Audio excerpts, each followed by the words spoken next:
Harutan ni Katrina Halili at Chris Lawrence sa Hong Kong, kinagiliwan ng mga fans.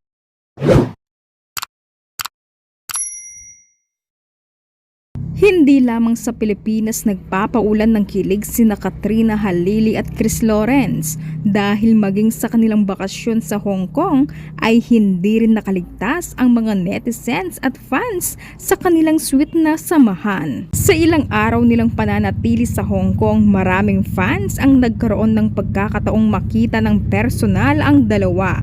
Ayon sa ilang fans na nakasalubong nila, kitang-kita umano ang natural na harutan, tawanan at masayang samahan ni Katrina at Chris na lalong nagpapatunay kung gaano sila kasaya sa piling ng isa't isa. Lalong kinilig ang kanilang mga taga-suporta dahil kahit nasa ibang bansa ay hindi maitago ng dalawa ang kanilang pagiging sweet at maalaga sa isa't isa.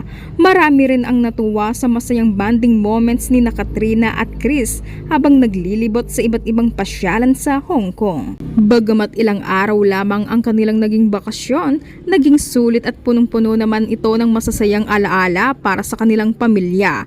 Ngayon ay pabalik na sila ng Pilipinas, dala ang mga hindi malilimutang karanasan at masasayang sandali ng kanilang pinagsaluhan. Ilang araw lang sa Hong Kong ang KKK fam dahil may taping pa kasi si Kat at si Chris naman ipapaalis na ng bansa. Siguradong mamimiss niya ang kanyang mag-ina at sigurado din pagbalik niya bonggang banding na naman silang pamilya.